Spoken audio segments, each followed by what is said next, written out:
Thank you everybody for joining us tonight, and thank you Chelsea and Jeremiah for sharing your story. And what I wanted to walk you guys through tonight is a bit of an experiential activity that we do in the Heroes program. Colette and Jack talked about the water and the walls, the water representing the gifts and abilities, and those walls that we build around it because of our circumstances, labels, and fears. And in Jeremiah's story, it was very clear what his labels were, what his circumstances caused those labels to be, and how those fears created those labels also. And in Jeremiah's story, he talked about different things, feeling like maybe that voice in his head, saying that maybe you are useless, maybe those teachers are right, maybe I am a bully, maybe I am a loser, maybe I'm not good enough. And all these labels that he put on himself, the circumstance put on himself, that society put on him, all those things just got pasted all over him. And I just want you to imagine what it would be like to walk around looking like I do right now. To walk around, to go to your work, to introduce yourself to new people, to walk into the bathroom and look in the mirror, and this is what you see. That you're a bully, that you're angry, that you're not good enough, that you're a failure, that you're never going to succeed. And that's what so many kids are dealing with today. And that's what Jeremiah had to deal with. And Jeremiah had a very tough story, a very tough upbringing. At the same time, he was fortunate that he had some really good coaches in his life that came along and recognized that maybe he wasn't a bully. Maybe anger wasn't so big, and they saw him as caring instead of being a bully. They saw him as being talented instead of being useless. And they started building him up and looking at what he was good at, what his gifts were, what his abilities were. He had a girlfriend that invited into her home over Christmas to just experience what family was like, what love was, and just really give him an opportunity to be a part of something that up until that point he hadn't really experienced. Seeing some empathy there instead of being angry. And then all these things that when people started to surround him and people started to be positive into life, as people started to recognize who he really was behind those walls, started to look at him for his gifts and his abilities, for his talents, the things that he gets to be now, the husband he gets to be, instead of being looked at as a loser, the good dad to two beautiful little kids. And above all else, a hero.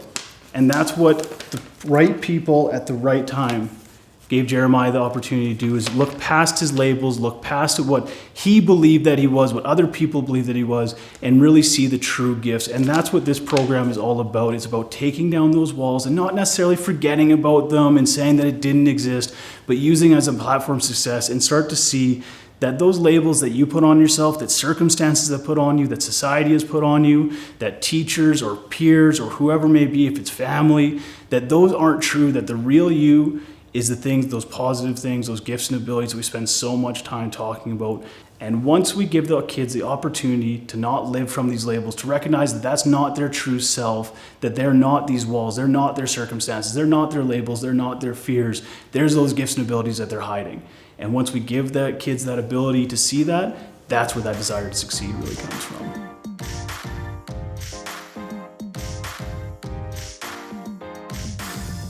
Thank you everybody for coming, and I'm really excited to share with you what 2020 has looked like. I know that's probably not an expression that many of you heard, that we're happy to share something about 2020, but here we are.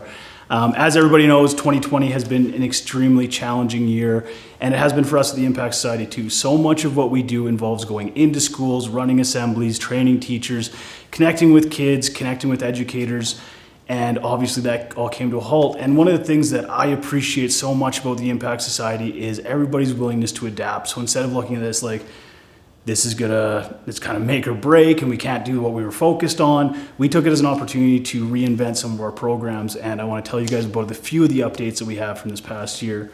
So first off, I want to talk to you guys about Heroes at Home. This is a fully digitized online program for parents that want to learn how to parent from a strength-based perspective. And it's great timing for any parent that has a kid going through Heroes, learning that same language they can use in the home and working on similar activities and having a lot of really healthy, genuine family discussions that come from this program. It's available online. If you go to our website, impactsociety.com, you can sign up on there. Super easy, super user-friendly, and everything's online. But there's still that opportunity to connect. We offer deep dive sessions that will be on Zoom, online, so there will still be an opportunity for you to connect with other parents, to talk about some of the issues that you're having or work through some of the coursework together and really build relationships. That's what we're always focusing on at the Impact Society is how can we get people to connect, how can we get them to build relationships, and how can we get them working towards a better future together. Second update that I'm really excited to share with you guys is our completely revised Heroes program. We're very purposeful about making a lot of white space in this, having a lot of areas that the kids can draw in. Obviously, we're celebrating 25 years of Impact tonight and connecting with youth that have taken this program 15, 20 years ago. A lot of them still reflect on this journal, still keep it by their bedside, still look at it when they're going through rough or good times, and just as a journal to reflect on how far they've come. And we really wanted to make it as personable as possible, as personalizable as possible. The new stories, you've just heard one of them from Jeremiah and Chelsea, and that's just one of the stories that we have. We're super excited to announce that 9 of our 10 stories that we use are Canadian-based stories. In the last 25 years of Impact Society, we've had the extremely fortunate opportunity to work with just phenomenal individuals that all have great stories. So a lot of the stories that we have in here are from people that are very familiar with the Heroes program, and we were very intentional about who we chose for these stories. Canada is a very diverse place, so we wanted to make sure that we weren't just sharing one type of story. We have a story of new Canadians that came over that struggled to find their culture, and their families were working long hours and looking for where they fit. We've got stories of First Nations individuals that experienced systematic racism or generational trauma, and what that was like, and the bullying that went on with them. We've got Robin Yergear's story here, a Calgary Flames player that had an extremely supportive family growing up, to great parents, great values, great morals given to him, and worked hard towards his dream of becoming a hockey player, only to get in a car accident when he was a rookie, and what it was like for him to overcome that. I'm not sure if anybody who's familiar with it, YouTube it after this. If you haven't, Josh Yant, the doorman, just YouTube that. But he's a phenomenal kid that went through some very traumatic bullying to the point where it almost took him to suicide. He lost his father at an early age, and he made a decision in high school that he was going to do something small to change who he was, and started holding the door open for people. Long story short, he ended up winning Prom King, and he's international speaker now, talking about bullying, talking about rape, being a people builder. And it's just so cool to have all these stories. We're very intentional that every kid will relate to every story to some degree, but there'll be that one story in there that could be like, wow, that could be me. We've also added a live it out part to every chapter. So at the end of every chapter is based around some sort of skill, some sort of value, some sort of way of looking at yourself. If it's self-esteem, people building, giving back, decision making. So we've really been focused on putting a practical application piece at the end of every chapter. So at the end of every chapter, there'll be kind of challenged to how are you going to include this in your life this week? And it's very simple things. It's things that I'm sure a lot of you do. It's how to set goals, going out of your way to build somebody up this week, writing something positive that you like about yourself on a sticky note, putting it on the mirror and reading it to yourself every morning and every night.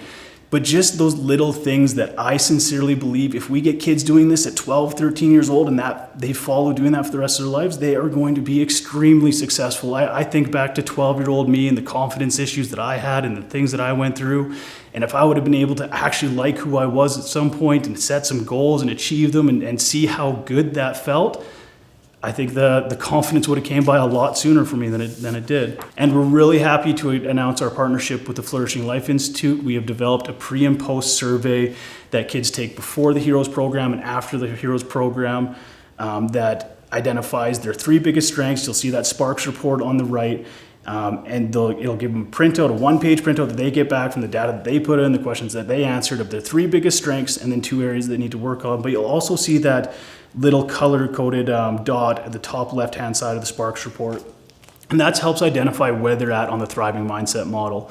So a red would be in survival mindset, which usually things aren't going that well. They're just focused on getting through the day, probably get the bad situation at home, getting bullied at school, whatever that may look like. The maintaining mindset, where they're not so just focused on getting through the day, but they're really just kind of stuck in that comfort zone, not really wanting to make new friends or go new places, just kind of comfortable sitting there and making it through the day. We got the capable flourishing mindset, which is where they're starting to be successful. The analogy that we like to use is there's a student that's really good at basketball, so why would I try volleyball? Because I might not be good at it. So they're doing well, they have good marks in school, but they're still not taking positive risks. And we got the optimal flourishing is where we aim to get kids to, is that's when they're taking positive risks, they're being part of their community, they're building people up, they're looking for opportunities that they can really help themselves out, help others around them out, and that's where we try to get them through.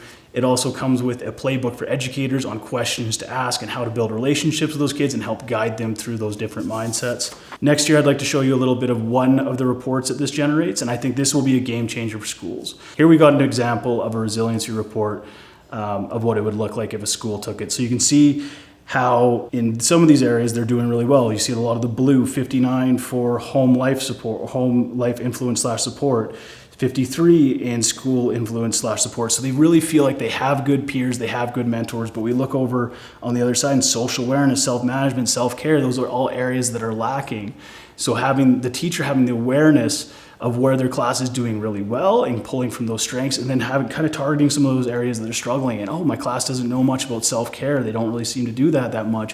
What can I do to be a part of that? How can I start to change that? And we could break that down for school, class, and individual. So it's a phenomenal asset to our program. And with the Heroes program, like we're getting all these metrics that show where the kids are doing well and where the kids are struggling. And we have a program that is proven to increase self-esteem by an average of 23%, acceptance of others, equality, and social justice values by 28%, and overall increase in students' mental well-being from 20 to 30%. So not only do we have the data or the tool to get the data, but we have a method that's proven to improve everything that they're going through across the board. And the last thing that I want to talk to you tonight about is this year we have had a phenomenal opportunity. We've been recognized by the Government of Alberta, City of Calgary, and partnered with the Calgary Flames Foundation.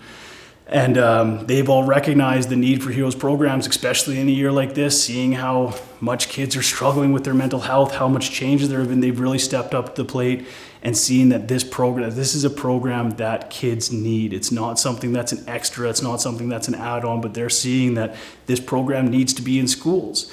And they all stepped up to the plate and gave us a substantial amount of money to give this program, to give us a bursary program so that schools weren't harnessed with the cost. And that's one thing that we've noticed time and time again. It's not the demand for the program that's going down. That people want the program, they see it, they're hooked, they know that it'll be great for their school. The barrier that we're always getting in the way of is that schools just don't have money right now.